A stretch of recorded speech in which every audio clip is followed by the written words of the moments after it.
One of my favorite books in the Bible, in the Old Testament, is the book of Job. And I think it's many people's favorite because it is an attempt to confront difficult problems, you may say, with divine justice itself.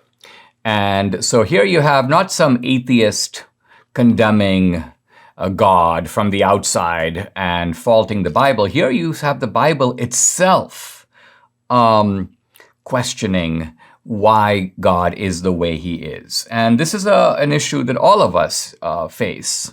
Now, when you read some of the Proverbs and some of the Psalms, they are affirmations of divine justice. Here's the book of Proverbs 12:21. No harm comes to the godly, but the wicked have their fill of trouble. Now, this is a kind of, you may say, theological restatement of something that a lot of Americans say very casually: what goes around comes around. Kind of like, if you're a bad guy, you're going to get it. And you're going to get it not just necessarily in some future life. You're going to ultimately pay the consequences of what you've done in this life. So this notion of, the Hindus call it karma, this is something that we would like to believe. We would like to believe the world is like this. Interestingly, the term pain comes from an original term, a Latin term, which means penalty or punishment. So you have right in the definition of the term pain this idea that pain is a worthy consequence of the wrong that someone has done. But if we look with clear eyes at the world, we realize that there's a problem with all this, which is what?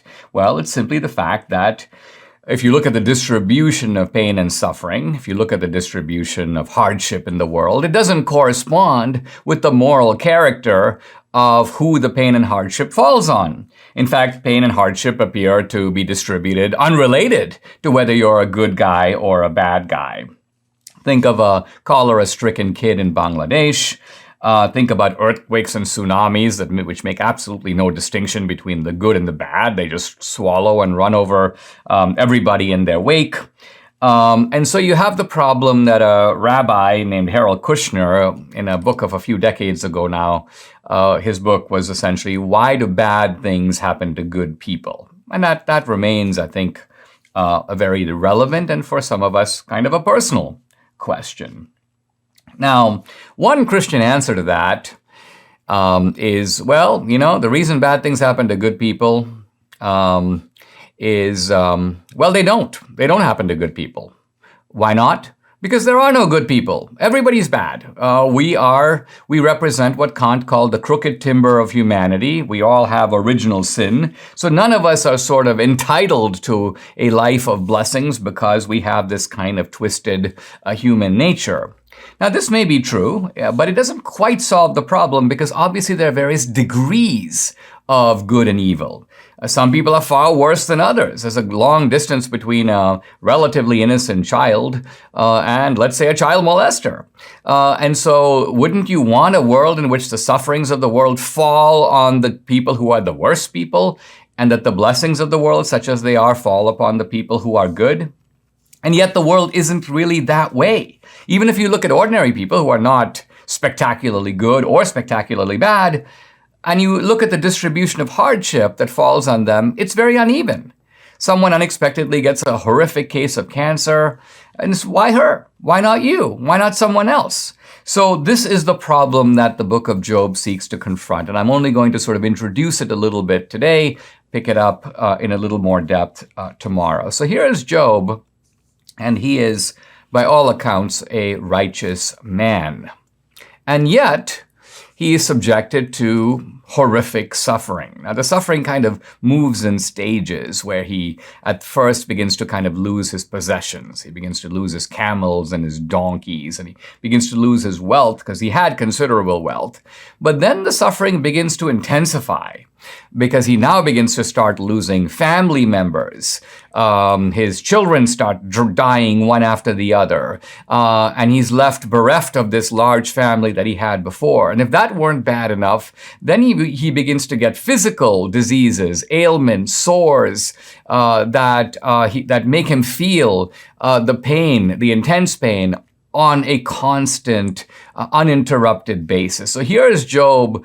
And of course, the tragedy of Job is not just that he has suffering, but that he was a man who was enjoying plenty and comfort and abundance. And so he is dropped from the top of the world, you can say, to the bottom. Now, Job has some friends, three guys in particular. I love their names. They're Zophar, Eliphaz, and Bildad. And these guys show up and they're trying to console Job, but they hardly console him because they say things like, well, Job, what have you done? In what way have you offended God? You must have done something. They're appealing to the idea that justice does exist in the world and that your deserts do correspond with what you deserve. And therefore, since Job is getting all these bad deserts, he must have done something really bad. And we are tempted to agree with these friends, and we would agree with them, except, and this is the genius of the narrative, at the same time that we see what's going on down here with Job, kind of at the human level, we can also see what's going on with God. This is a remarkable thing. We can kind of get this double perspective. It's kind of like in a movie where on the one hand you're seeing things down here, but then you can kind of move into another zone. And here's God. And incredibly, God is having a conversation with a guy who is called not Satan, but the Satan. The Satan. Now, in the Old Testament, the term Satan really means accuser.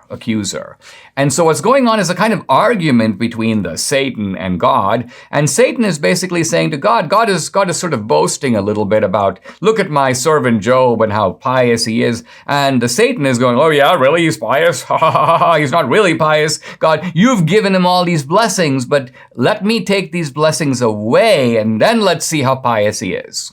And so what you have is a remarkable thing in Scripture, which is, you may call it a divine bet. God is sort of like, okay, let's check it out. You do what you want to Job, just spare his life. But as short of that, you can do whatever you want to him, and then we will see. So now we actually know the reason for Job's sufferings. Job is actually, in fact, just as Job himself says, a righteous man. But evidently, and this seems a little crazy, but there's some kind of a divine bet going on between, you may say, the good guy and the bad guy, and they're going to put Job to the test. So what you have going on here is, and I'm going to pick this up tomorrow to examine it more closely. You have Job saying, God, you're being unjust to me. Job is literally taking the issue of injustice and charging God with it. Job is a complainer, and Job complains at great length. And Job, in a sense, believes he's right to question God because Job says, I have not done anything to deserve this. And the amazing thing about the book of Job is that God, in a sense, agrees with Job. And so God is going to have to meet Job. Now, notice one thing that I do want to point out, and that is that Job is not in any sense an atheist. At no point does Job say God does not exist. Job's wife at one point says, curse God and die, which is basically repudiate God. Job won't do that either. But Job insists that he has the right to question God. And the remarkable thing about the book of Job is it allows this kind of questioning. And when we take this up next time, I'm going to focus on what is God's answer. Does God even have an answer? Is there an adequate answer that God can give to Job?